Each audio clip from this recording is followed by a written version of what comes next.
हरे कृष्णा। पंचांग कक्षा 4 में आज हम बात करेंगे नक्षत्र क्या होते हैं। पंचांग का ये एक अंग है। इसे कैसे समझा जाता है एस्ट्रोलॉजी में।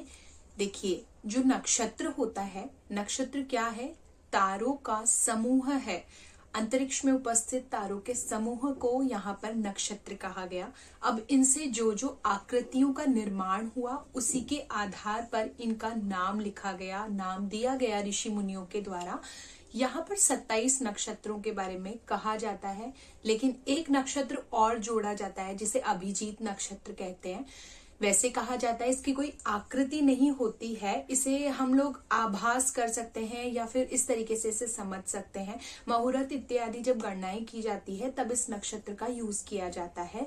ये उत्तराषाढ़ा और श्रवण नक्षत्र के बीच में होता है, तो ये यहाँ एक तरीके से हम कह सकते हैं आभासी नक्षत्र है। अब नक्षत्र के बारे में मैं आपको थोड़ा सा और डेफिनेशन दूं अगर, तो नक्षत्र क्या है बेसिकली। चंद्रमा आपका जिस नक्षत्र में बैठा है वो आपका जन्म नक्षत्र है। उसी के आधार पर जो पंडित होते हैं, जो ज्योतिषी होते हैं, आपका नाम जो होता है उसका फर्स्ट लेटर आपको बताते हैं। जब पहले के टाइम पर ये बहुत महत्व दिया जाता था इस चीज को, धीरे धीरे ये प्रथाएं कम होती जा रही है। लेकिन यदि आज भी आपकी फैमिली या आप लोग इन चीजों में बिलीव करते हैं और जानना चाहते हैं किस तरह से ये जो नक्षत्र होते हैं एक इंसान के कैरेक्टर या उस व्यक्ति के ऊपर प्रभाव डालते हैं, तो इसमें कहा जाता है हर एक नक्षत्र को एक एक पेड़ दिया गया, एक एक सिंबल दिया गया उसको रिकॉग्नाइज करने के लिए। उसका मतलब बहुत चीजें होती है इसके अंदर। तो एक प्रथा भी थी कि जब जिस बच्चे का जिस नक्षत्र में जन्म होता था उससे रिलेटेड पेड़ लगाया जाता था। तो जब पेड़ लगते थे तो कहा जाता था ग्रहों का जो प्रभाव है ना, आपके बर्थडे वाले दिन जो पेड़ लगेगा वो अपने ऊपर ले लेता है। तो ये भी एक कल्चर था और आज भी आपको इसे फॉलो करना चाहिए।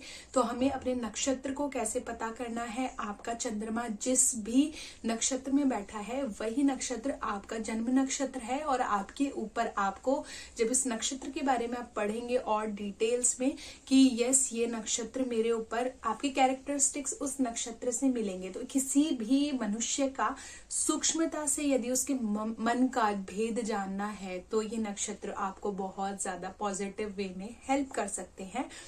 पहले जो गणनाएं होती थी ना, ऋषि मुनि जो एस्ट्रोलॉजी करते थे वो नक्षत्रों के आधार पर एस्ट्रोलॉजी होती थी। फिर धीरे धीरे क्या हुआ कि एस्ट्रोलॉजी नक्षत्र के आधार पर सीखनी बहुत टफ है। राशियों में इनका विभाजन हो गया, 12 राशियां थी तो 12 तरीके से उनको विभाजित कर दिया। लेकिन अगर आज की डेट में भी एक्यूरेट प्रिडिक्शंस पे यदि कोई जाता है तो वहां पर नक्षत्र का बहुत ज्यादा भूमिका देखने को मिलती है।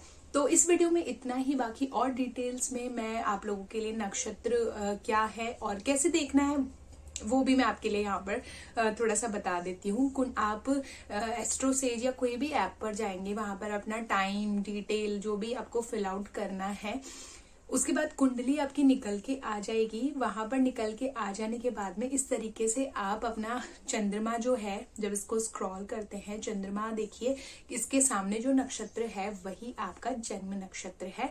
तो इस नक्षत्र के बारे में आप और डिटेल में जान सकते हैं, अपने बारे में और पता कर सकते हैं। कई बार होता है ना, हम खुद को नहीं जानते या खुद को जानने की कोशिश करते हैं हम कैसे हैं, हम क्या हैं। किसी एस्ट्रोलॉजर के पास जाते हैं तो सबसे पहला क्वेश्चन हमारा यही होता है, खुद को खुद से जानना, कि वो हमें बताए हम क्या कर सकते हैं, क्या क्या कैपेबिलिटी हमारे अंदर है।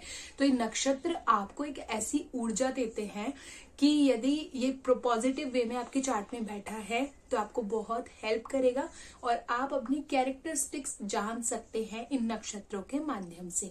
तो इस वीडियो को मैं यहीं पे विराम देती हूँ। आई होप आपको नक्षत्र के बारे में थोड़ी सी नॉलेज जो है वो क्लियर हुई हो और आप अपने आप को जानने का प्रयास शुरू कर देंगे।